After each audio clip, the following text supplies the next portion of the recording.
What do you mean the expert has changed his mind? It's been 2 years. How could the expert change his mind now? You want to know how and why this is important?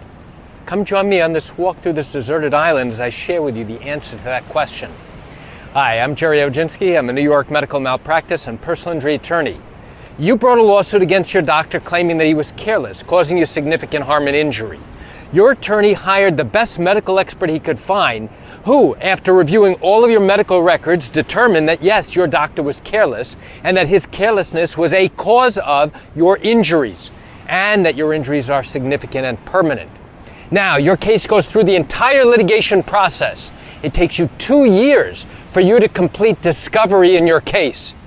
At the end of discovery, now your attorney in New York has to tell the court that your case is technically ready for trial since all discovery is finished. At that point, your lawyer sends all of your medical records, all of the testimony, all of the evidence in the case so far to the expert who reviewed your case at the very beginning. And now you sit and wait. You wait to be called for trial. You wait for a settlement conference. And during the time that you're waiting, you then get a phone call from your attorney who says, listen, I just got off the phone with our expert, the expert who confirmed that we had a valid case at the very beginning, and I'm sorry to say, but he has now changed his opinion. And you say, wait a second, what do you mean he changed his opinion? How could he possibly change his opinion? I assume his opinion was the same, reviewing the same exact records from before compared to now. How is that possible? I'll tell you how it's possible. During the course of your lawsuit, depositions were done.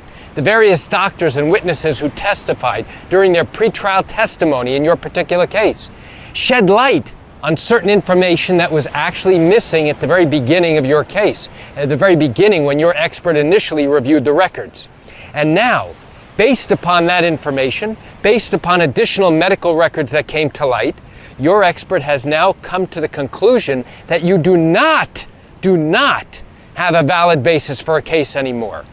And you are shattered, you are shocked, you are outraged. How could this be happening? How is this possible? I'll tell you how it's possible.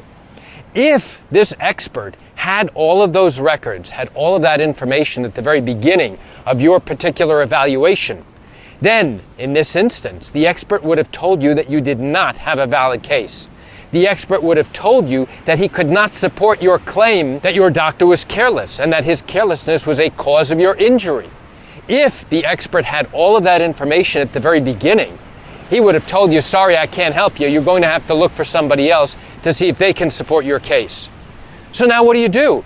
You now know that your expert can no longer support your case.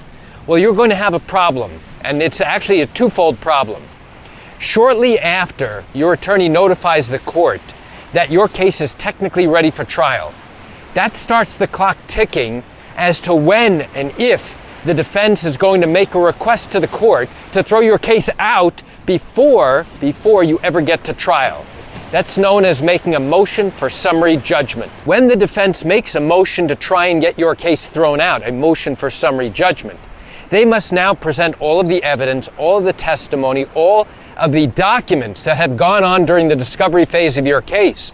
And now together with expert testimony, expert affidavits, experts who have reviewed all of this information, they will put together documents basically saying, look, Judge, I'm an expert in this field. I have reviewed all of these records, and based upon my entire review, there's no evidence to suggest that this doctor or this hospital failed to do what they were supposed to do.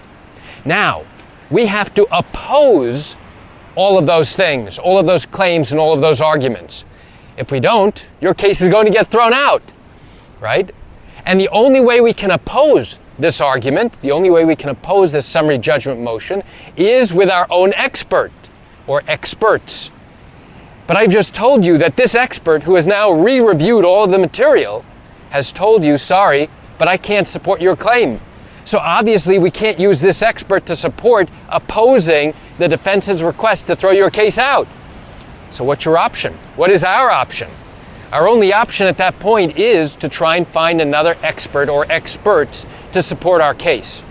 Now, is that impossible? The answer is no, it's not impossible, but it is going to be very difficult and very challenging. Because now we know in the back of our mind exactly what arguments the defense will have raised exactly what problems we are going to encounter if we are able to successfully find a medical expert who can go ahead and support our case. So, it is critically important that we do obtain an expert, a qualified medical expert, who can support our claim. If not, your case gets dismissed. Now let's say for a moment that we do have an expert who goes ahead and confirms everything that we initially thought at the very beginning of the case. And now we go ahead and oppose the defense's arguments, and we win. So, what does that mean? It means that the judge recognizes that there are questions of fact that only a jury can resolve, and now your case is going to trial. This same medical expert is going to have to come into trial to testify on your behalf, to come in and explain to the jury why he believes that your doctor and the hospital staff were careless and caused you significant harm and injury, and explain why they departed from the standard of care. And if things had been done correctly and properly, you would not have suffered all of these injuries, or your injuries would have been significantly less. If, for whatever reason, your medical expert, who you now have used to support your summary judgment opposition, if for whatever reason he can't come in to testify at the time of trial, or he has an awakening and says, you know what, I really can't support that claim, I'm sorry, I can't go ahead and testify at the time of trial, then guess what? You now are in a very bad position. You cannot proceed in New York with a medical malpractice trial without having a medical expert. That's the rule. You are not permitted to go forward without a medical expert. If you were to do so, what would happen is that after you have now rested your case, after your attorney has put on whatever evidence and testimony he feels supports your case, if you do not have a medical expert to support liability and causation and damages, guess what? At the end of your presentation of your case, when your attorney says, Your Honor, the plaintiff rests, now the first thing the defense attorney is going to do is he's going to jump up out of his seat as if an ejection button were pressed and yell out, Your Honor, Mr. Oginski and his client have failed to bring in a medical expert to support their case, and because they have failed to do so, we ask that you dismiss their case before ever allowing this to get to the jury. And you know what the judge would do in that instance?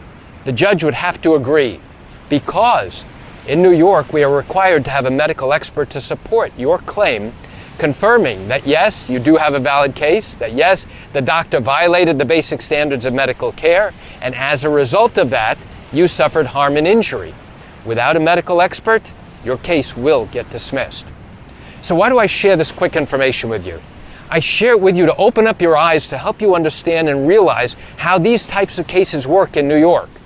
You know, I realize you're likely watching this because you want to see the beautiful ocean and the waves breaking. No, I realize you're watching this because you likely have questions or concerns about your own matter.